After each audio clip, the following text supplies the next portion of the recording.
সবাই মিলে আমরা ব্যাঙ্গালোর থেকে বাড়ি ফিরছি। তার উপর বাবা মার আবার এই প্রথম ফ্লাইট জার্নি, মানে বাবা মারা প্রথম ফ্লাইটে উঠবেন।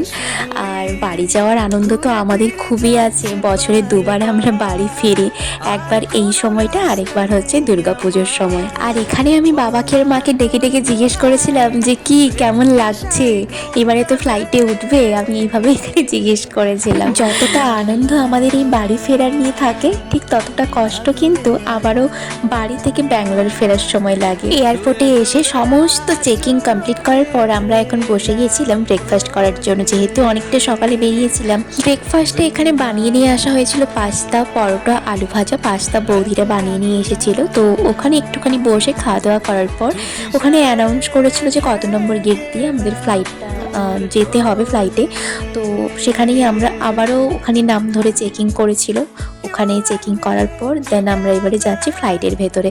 বাবার না খুবই ইচ্ছে ছিল যে ওই যে নিচে নেমে বাসে করে তারপরে ফ্লাইটে উঠবে, এটা ভীষণ ইচ্ছে ছিল, কিন্তু যাওয়ার সময় সেটা আর হলো না। দেখলাম ভেতর থেকেই ঢুকিয়ে দিয়েছে। এখানে সবার উইন্ডো সিট নেওয়া হয়েছে, তাই জন্য সবার তো আর একসাথে বসা সম্ভব নয়, তিনটে সিট, তাই জন্য পরপর করে বসা হয়েছে। যেহেতু একটুখানি দূরে দূরে বসা হয়েছে, মানে বাবা মাও একটুখানি দূরে বসেছে, তাই ও গেছিল একটু জিজ্ঞেস করতে যে কোনো প্রবলেম হচ্ছে নাকি বা ভয় লাগছে নাকি। কারণ টেক অফ করার সময় আর ল্যান্ড করার সময় এগুলোর সময় একটুখানি যারা প্রথম ফ্লাইটে ওঠে একটুখানি ভয় লাগে। যেহেতু এইবার টেক অফ করবে, তো সেই জন্যই একটু জিজ্ঞেস করা হলো যে একদম ভয় পেও না, ভালো করে বসো আর দেখো উইন্ডো থেকে বাইরেটা দেখতে খুবই ভালো লাগবে।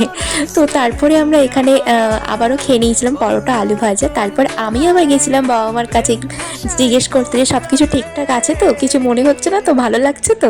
বলছে হ্যাঁ সব কিছু ঠিকঠাক আছে। আমাদের জার্নিটা ছিল 2 ঘন্টা 15 মিনিট, মানে ব্যাঙ্গালোর থেকে কলকাতা আসতে আমাদের সময় লেগেছে 2 ঘন্টা 15 মিনিট।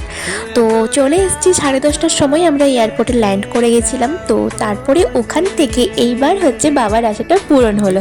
আমরা দেখলাম যে আমরা এবার যেখানে আমাদের ফ্লাইটটা আমাদের ল্যান্ড করেছে ওখান থেকে এয়ারপোর্টটা আসতে যেহেতু সময় লাগবে, তাই জন্য একদম নিচে নেমে বাস ধরে আমরা কিন্তু এয়ারপোর্টের ভেতরে যাব আমাদের লাগেজগুলো নেওয়ার জন্য। তো এটা দেখে বাবা তো ভীষণ খুশি যে দুটো ইচ্ছেই পূরণ হয়ে গেল, একটা ভেতর থেকে যাওয়া আর একটা বাইরে থেকে আসা। তো যাই হোক, এখন আমরা বাসে উঠে গিয়েছি। এবারে এয়ারপোর্টে এসে ওখান থেকে লাগেজ নিয়ে এখন আমরা যাব হচ্ছে বাস স্ট্যান্ডের উদ্দেশ্যে, কারণ ওখান থেকে আমাদের পাওয়া যাবে থ্রু বাস, যেটা ধরে আমরা একদম যাব নন্দকুমার। আর জানো এখন এই সুবিধাটা খুবই ভালো হয়েছে যে এয়ারপোর্টের ওখানে বাস স্ট্যান্ড থেকে একদম থ্রু বাস পাওয়া যায় হলদিয়া বা নন্দকুমারের, এটা ভীষণই ভালো হয়েছে আমাদের জন্য। তারপর বাস থেকে নেমে টোটো করে আমরা চলে যাচ্ছি বাড়িতে। আজ আসি, আবার দেখা হবে নতুন ভিডিওতে। বাই।